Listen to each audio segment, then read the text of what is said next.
Hi, and welcome back to Bots and Beyond. Another great episode lined up for you this week. This time, a friend of mine, actually, somebody I've known for a very, very long time, and I can't believe it's taken me this long to actually get him on the show. And we'll talk a little bit about mine and Rajesh's relationship over, I think we said it was kind of 10 to 15 years. So Rajesh, welcome to the show. Thank you, Wayne. Thanks for having me. It's a pleasure to be online with you. Obviously, I know you very well, and we were reminiscing off air about some of our adventures, both in the UK and India. But for everybody else who clearly hasn't been on the Mumbai club scene like I have with you, can you do our standard intro, which for everybody's benefit who hasn't heard before is, who you are, what you do, and most importantly, why you do it? I'm Rajesh. I'm the co-founder and CEO of Automator.com. I've been in the automation space and thanks for mentioning that, Wayne, for a little over a decade.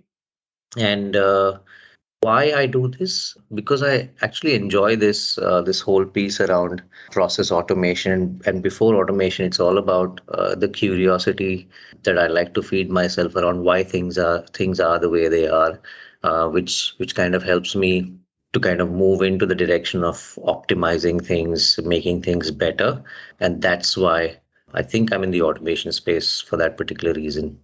I know kind of what got us both into the automation space, but we're really good to hear it kind of from your words, and let the audience know what initially kind of got you involved. What was the where did it start for you? Let's put it that way. I've been in the BPO industry for over 2 decades. That's where I started my career. And as you know, and many others know, BPO being business process outsourcing, where a lot of organizations outsource their front of house or back of house work to offshore locations. I was one of those people who started my career in that industry in India when it was booming. Now it's a much broader and a wider industry. And I was lucky to have entered the industry at a ground level, taking calls, working in back office processes, and of course, growing up the ladder as things progressed. So I got introduced to, the concepts of quality, the concepts of process improvements, the concepts of a lot of people who probably have, I don't know, but I don't hear this word often. The concepts of Kaizen, where you do smaller improvements that don't take a lot of effort or cost, and you just keep improving things or processes as you see them. And during that journey, of course, I can't remember, maybe it was 2007-8 is when you and I got introduced as part of our vendor-supplier relationship, if I can put it that way, back in 2007-8 with O2, now Telefonica UK. Where we started looking at, 392 odd processes, 700 people working on each of those processes. And we spent a good part of 18 to 24 months just streamlining and standardizing those processes, getting them down to 19. And that's where it hit me as well, where he said, if we could standardize these processes, what's the next level? Where do you go next?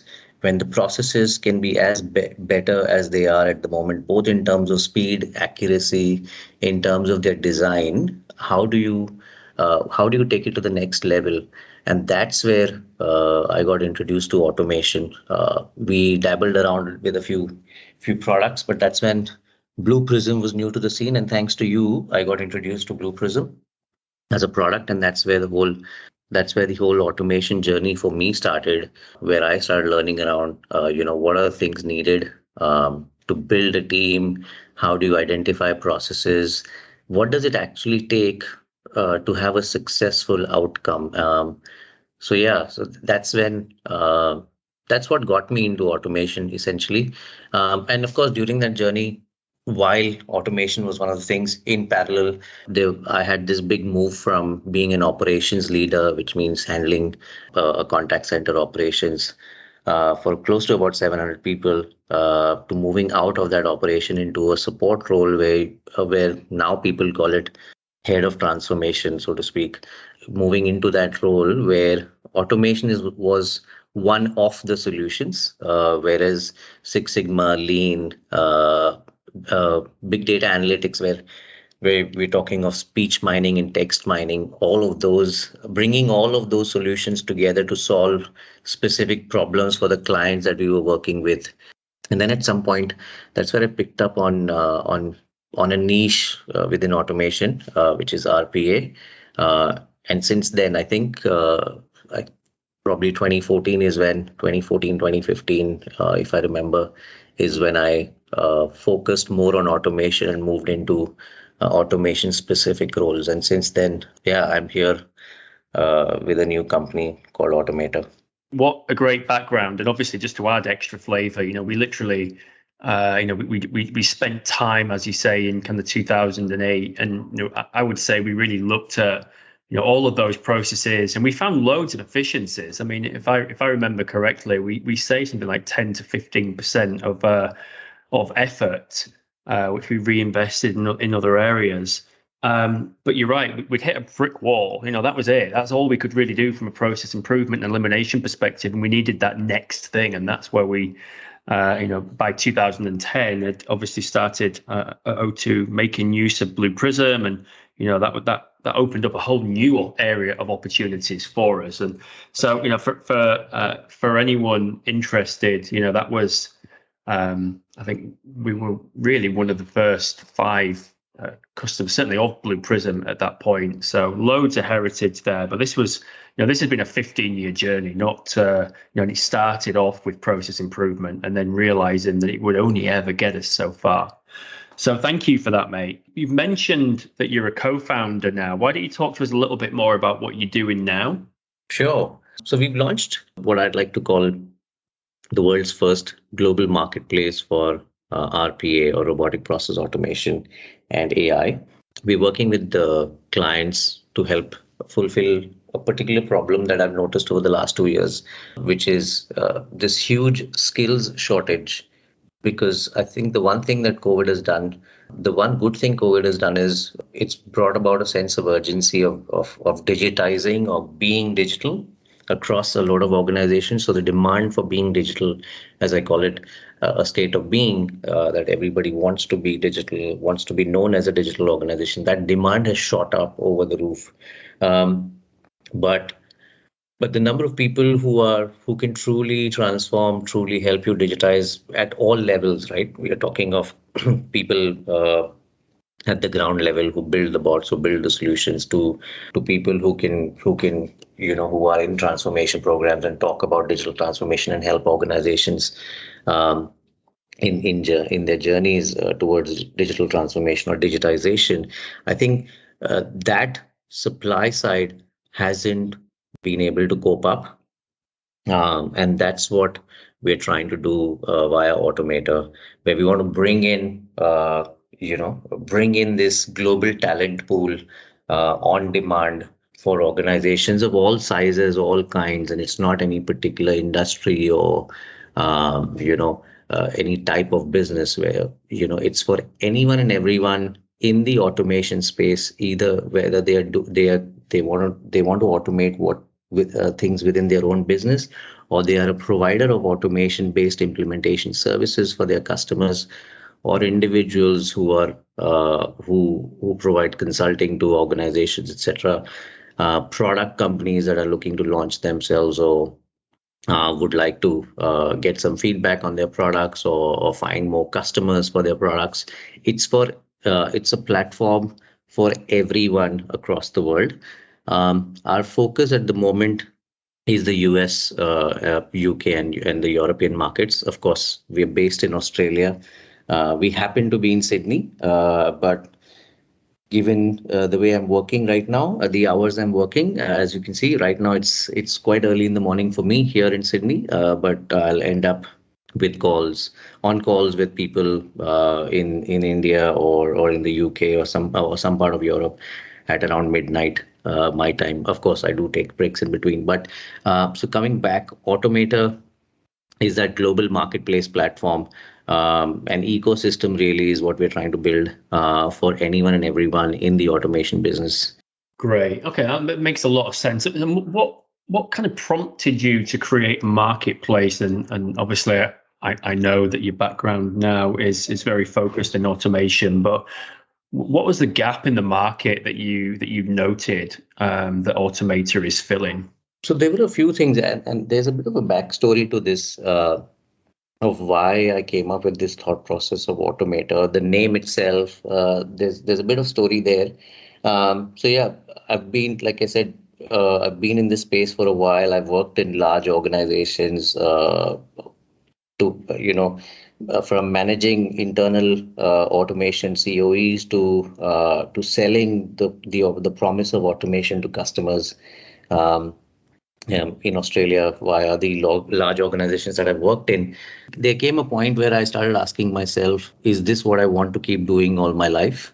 And probably kind of relates to the whole Great Resignation story. So one day I decided, I think I could do better. I could do much more with the knowledge and the experience that I have.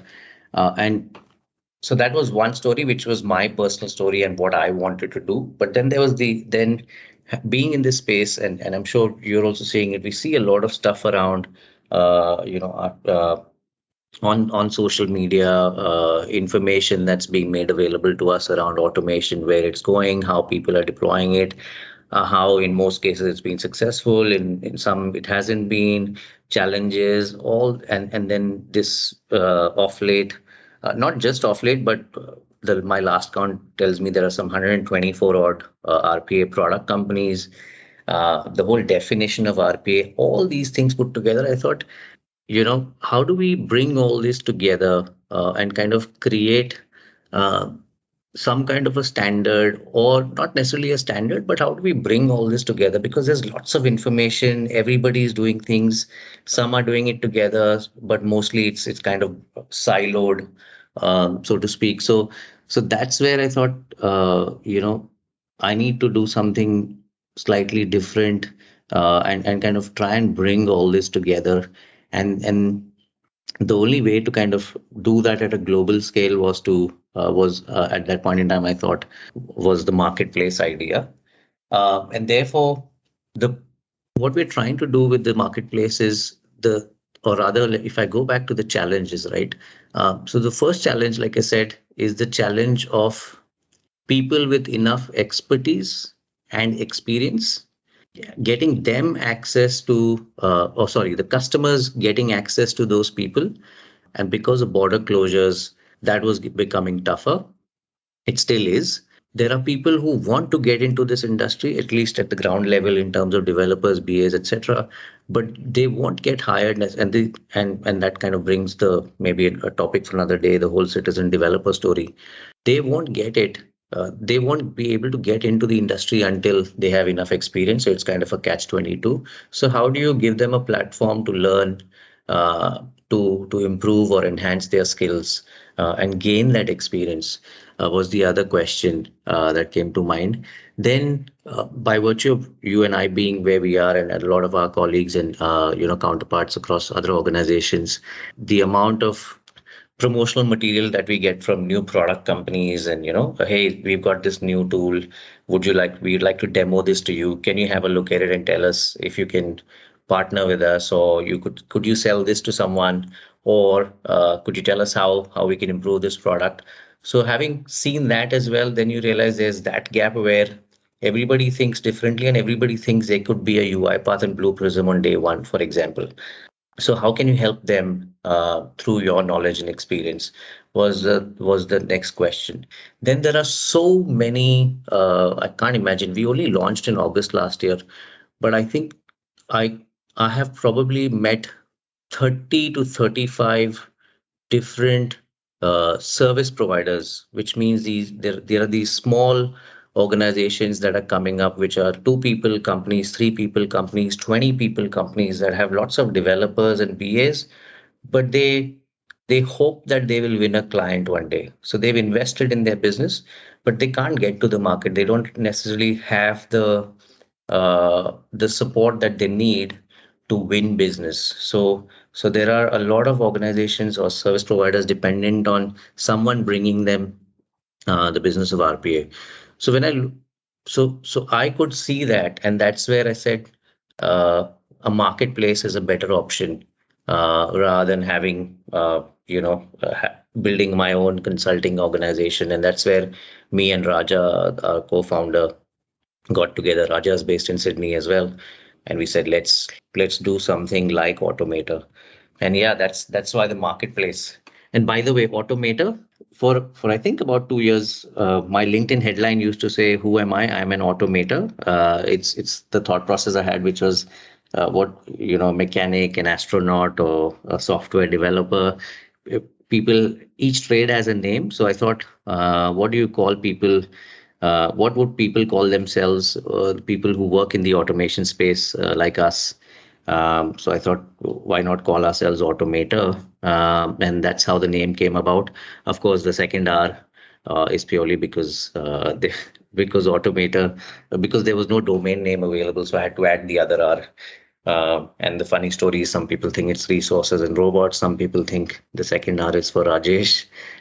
Some people think it's the two R's are for Rajesh and Raja, the co-founder. So there are all sorts of funny stories we hear about the name. So yeah, so that's the mixed bag of why Automator and why a marketplace versus starting up a consulting organization.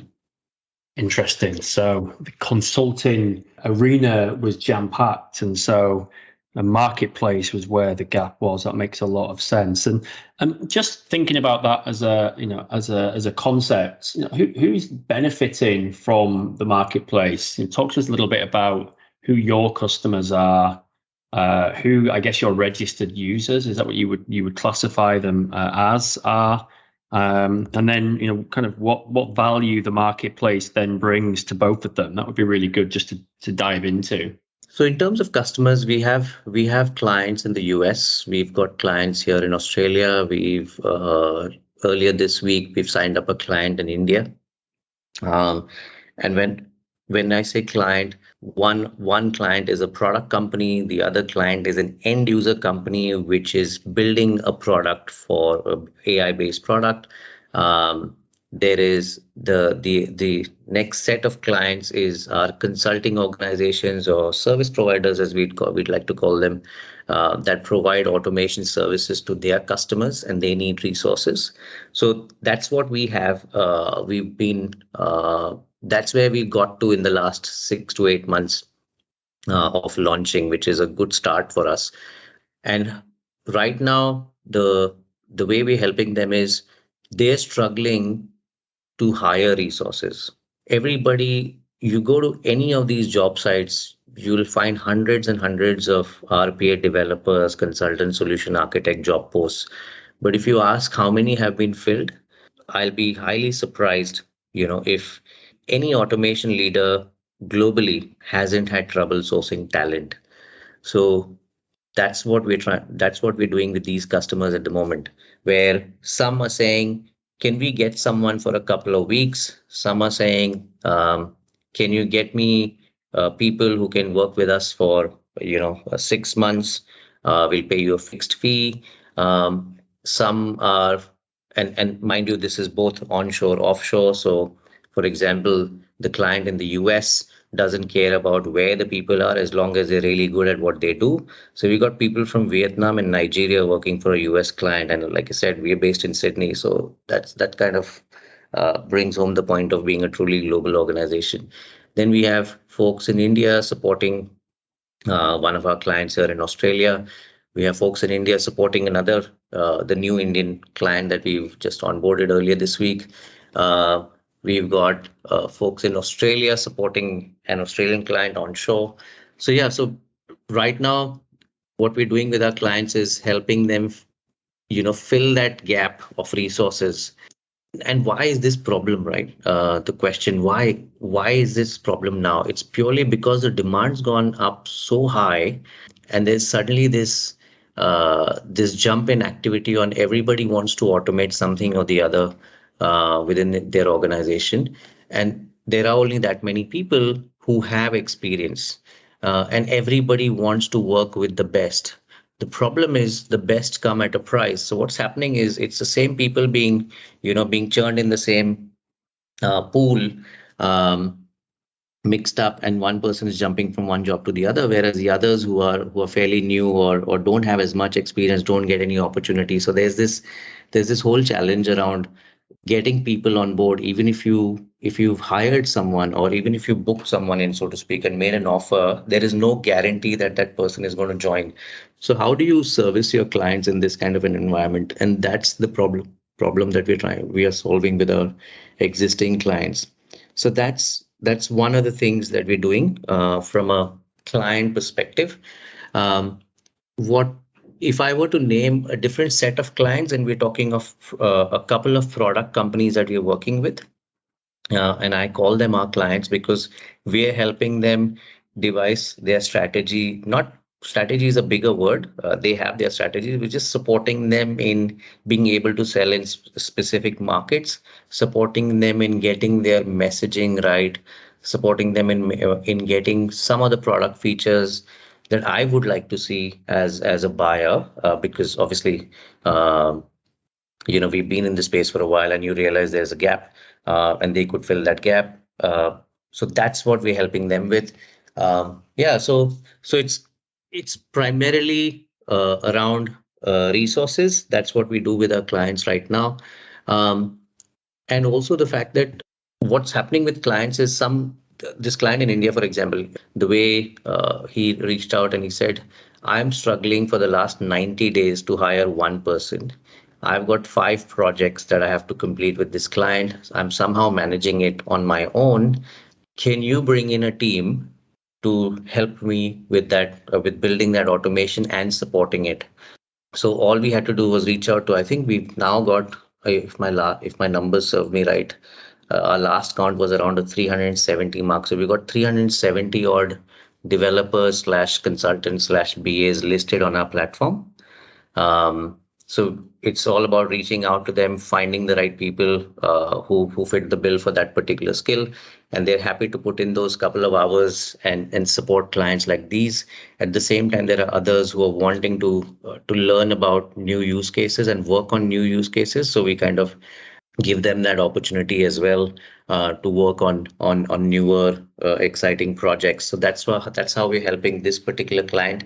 The others are very focused on, I just need someone right now. Can you get me someone tomorrow? And the answer is yes, we can, but for how long? And they let's start with a week and then we'll see how it goes. So, we're kind of helping customers in all sorts of ways.